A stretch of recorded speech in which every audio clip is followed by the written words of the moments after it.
Les gustan las historias de miedo, las historias en donde juran que los sucesos paranormales son más reales de lo que te imaginas. Bueno, pues esta noche te contaré 5 historias que nuestra audiencia me ha mandado. Historias de fantasmas, brujas y nahuales. Así que ponte cómodo, apaga la luz y sumérgete conmigo a pactos siniestros.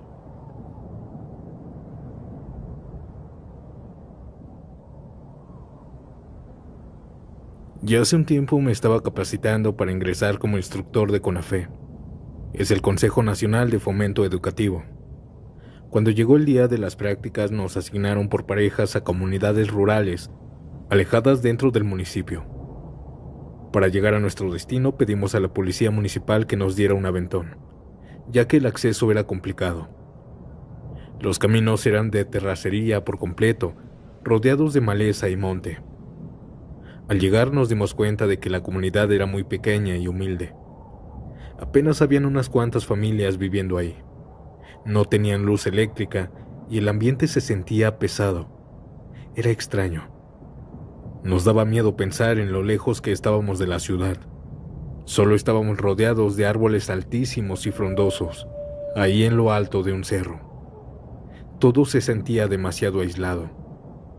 Como parte de nuestra labor teníamos que recorrer la comunidad e invitar a los niños o niñas a prácticas escolares.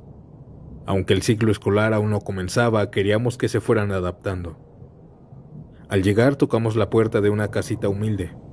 Ahí los perros nos estaban ladrando furiosos mientras golpeábamos la madera vieja.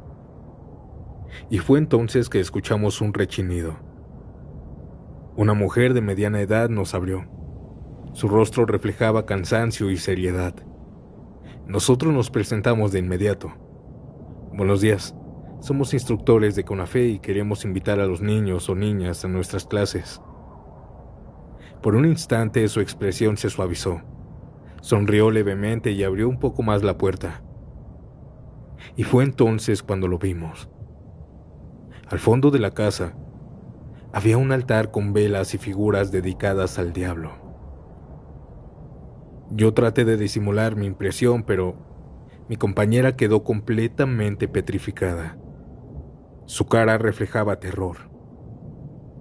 La mujer notó su reacción y de inmediato su semblante cambió.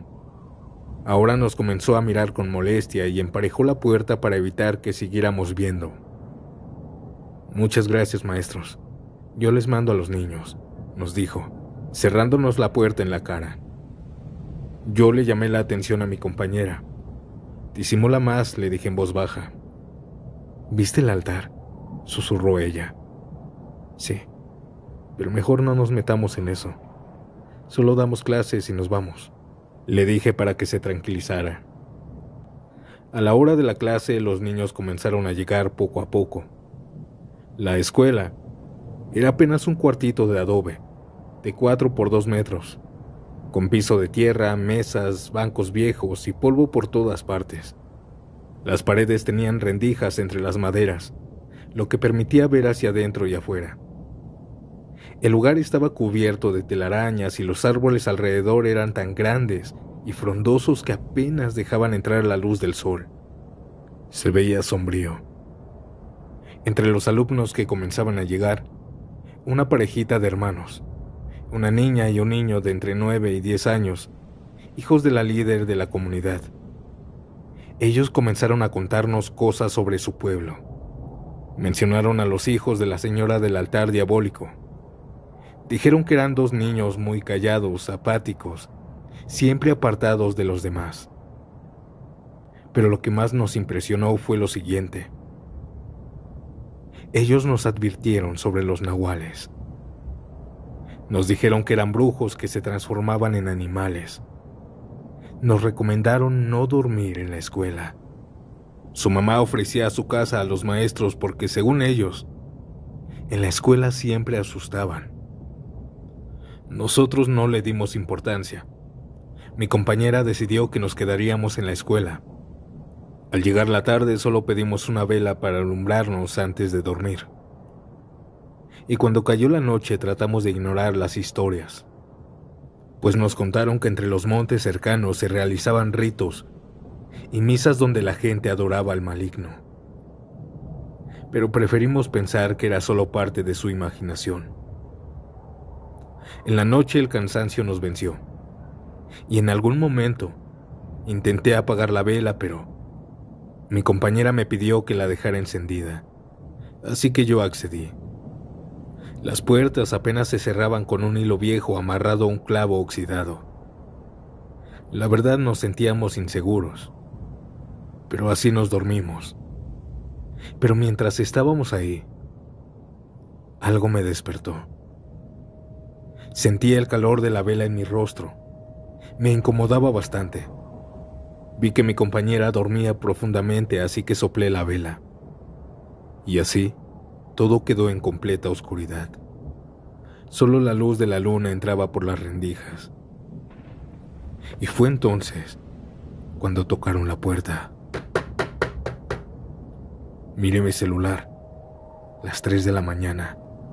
Volvieron a tocar.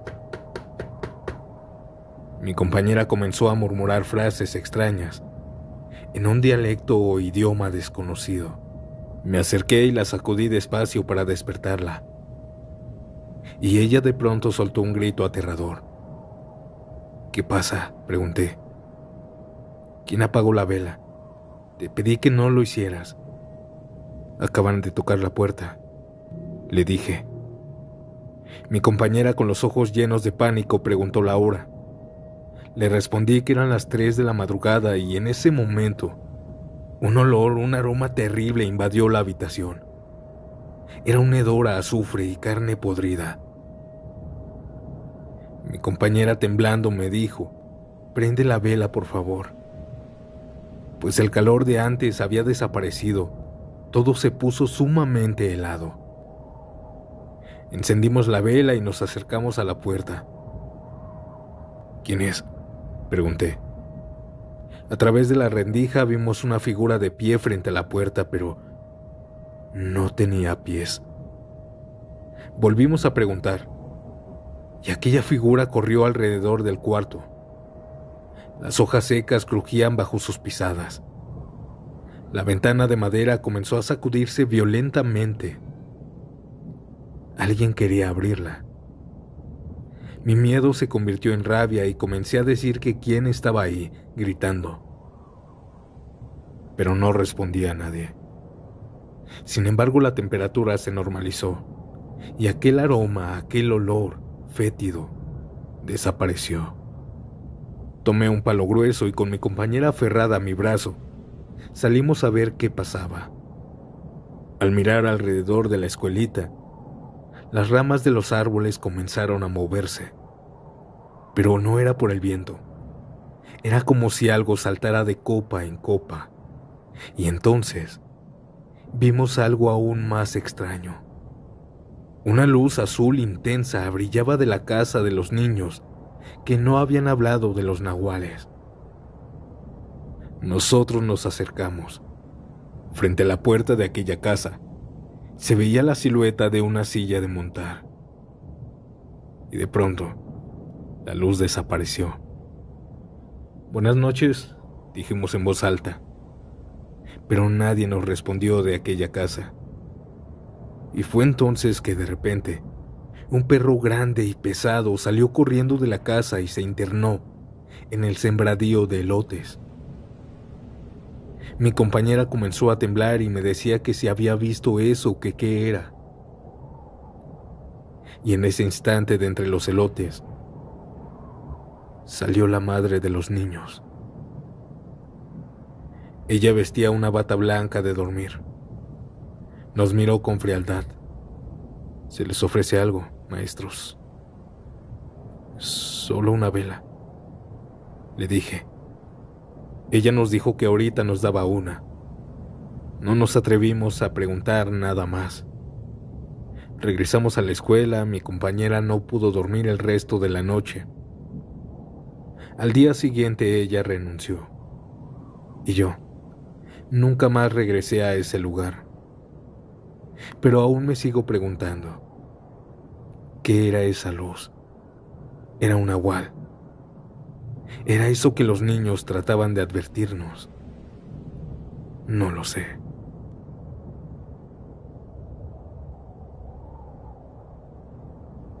Hola audiencia. Me gustaría compartir una leyenda que acabo de escuchar hace unos días mientras visitábamos a los familiares de unas amistades en Cajititlán, Jalisco. Me acordé por tu recopilación de las historias de lagos. En un jacal a las afueras del pueblo, en un camino que va a Cuexcomatitlán, a Cajititlán, Jalisco, vivía una anciana solitaria llamada María Elena Chávez Indalecio, conocida también como Machis. Ella era bien conocida en la región, aunque la verdad nadie sabía cuántos años tenía, pero su encorvada figura hacía suponer que cargaba muchos años encima. Nadie recordaba a su familia ya que todos habían muerto, sus hermanos, sobrinos, primos, y nadie de su familia cercana vivía en el pueblo. Solo se decía que tenía familiares cercanos en el pueblo de Cuyutlán, pero ellos siempre negaban algún parentesco. Decían en el pueblo que era una bruja y que tenía pacto con el diablo, y era por eso que había vivido tantos años.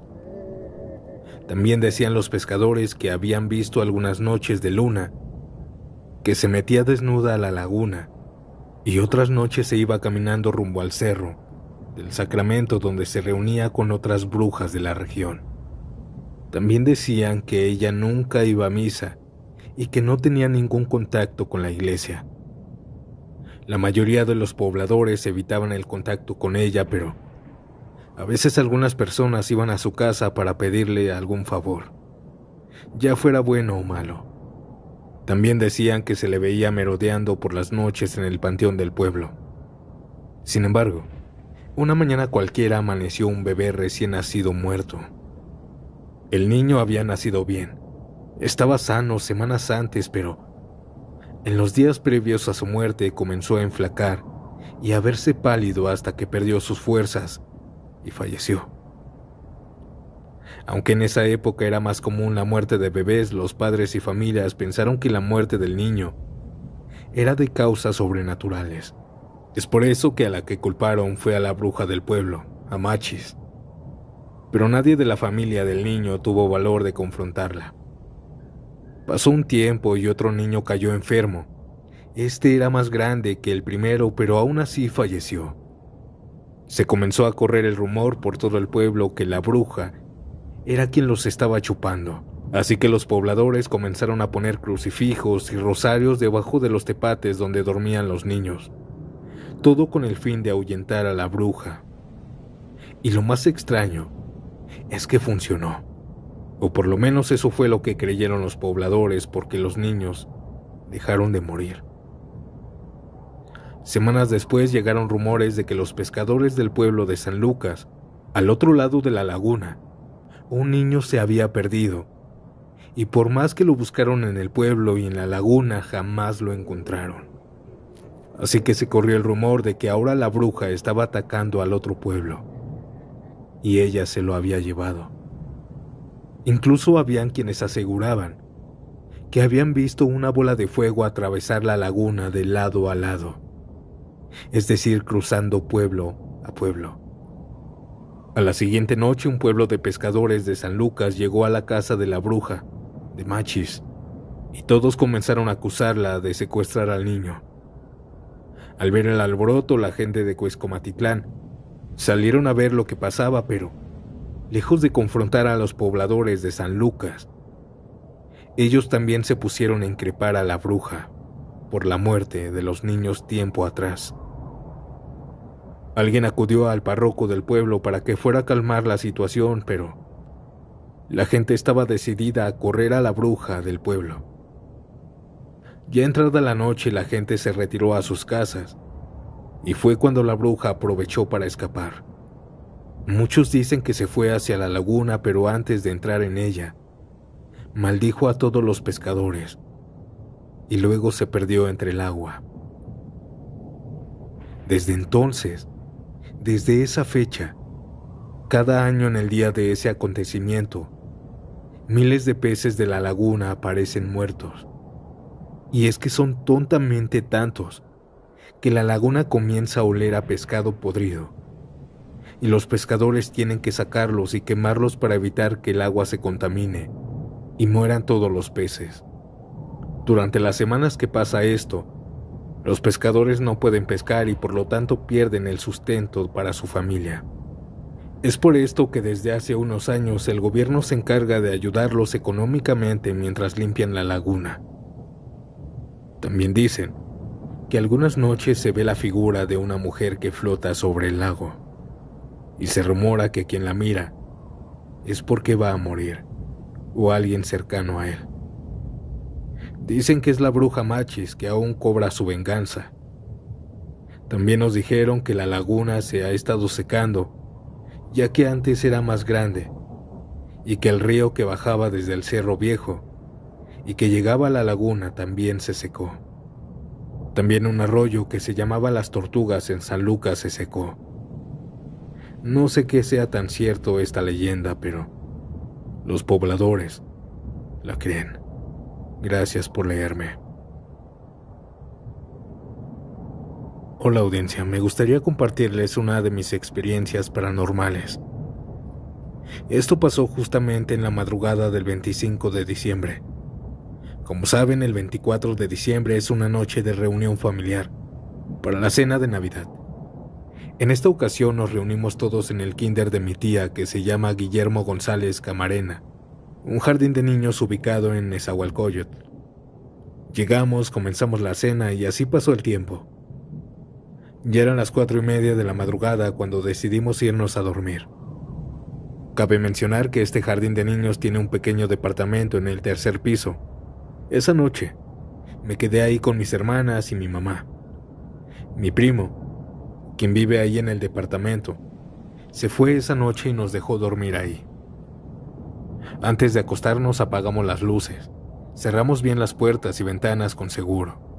Yo me quedé en un sofá cama en la sala con mi mamá, mientras que mis hermanas se quedaron en la cama de mi primo en su recámara.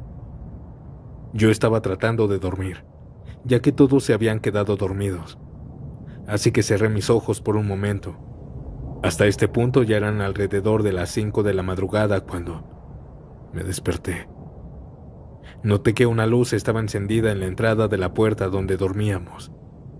Al principio no le di importancia porque pensé que mi tía había encendido las luces de las cámaras desde su celular, ya que ella tenía cámaras de seguridad. Pero entonces vi claramente que ahí pasó una sombra corriendo afuera de la puerta, por el pasillo. Al voltear a ver la puerta noté que alguien estaba tratando de abrirla pero no podía, ya que yo la había cerrado con llave. Me dio mucho miedo, pero traté de no pensar en eso y me acomodé para volver a dormir. Pero justo en ese momento, escuché como un niño comenzó a llorar. Era un lamento fuerte que se escuchaba fuera del pequeño departamento. Tengan en cuenta que ya no había niños ahí. Yo, temblando del miedo y tratando de buscarle una explicación lógica, intenté calmarme. Decidí no darle más importancia y hacer todo lo posible para dormir. Minutos después noté que la misma luz se prendía y se apagaba sola. Pero ya no quise pensar en eso y me dormí. Al día siguiente le pregunté a mi tía sobre las luces de su cámara, y su respuesta me dejó helado. Mis cámaras no tienen ninguna luz. Fue en ese momento cuando me di cuenta de que lo que había pasado era muy real. Esa noche realmente había pasado algo en el kinder. Tal vez algún niño todavía vagaba por ese lugar. No es la primera vez que ocurren cosas ahí. Mi papá, cuando era pequeño, decía que siempre veía cosas paranormales en ese mismo sitio. Incluso, en alguna ocasión, llegaron a ver la figura de un payaso dentro del kinder. Esto fue todo. Les deseo una bonita tarde o noche.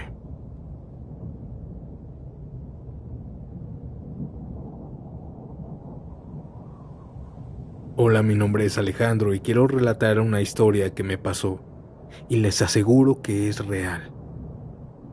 Yo tenía más o menos entre 6 o 7 años, y me acuerdo perfectamente que esa noche mis padres habían ido a la tienda con mi hermana, así que me quedé completamente solo en la casa.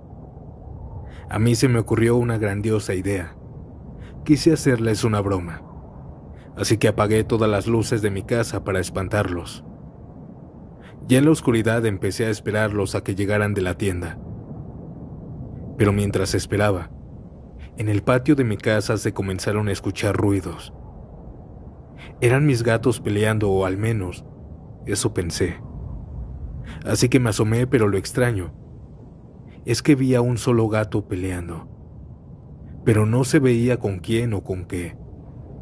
Así que fui y quise separar al gato, pero al estar ya cerca y estar ahí, noté que no estaba peleando. Estaba intentando correr de algo que lo estaba agarrando. Aquella cosa lo soltó y así solo pudo correr hacia mí y siguiendo hasta adelante. Yo quise ver de qué corría y fue ahí, y lo vi. Era un hombre calvo, alto, de unos 2,30 metros, y tenía en el rostro una sonrisa gigantesca. Estaba flaco, muy flaco, y estaba desnudo completamente. Aquella cosa me empezó a perseguir cuando vio que comencé a huir. Corrí hasta llegar a mi cuarto y en ese momento se escuchó cómo abrieron las puertas de mi casa.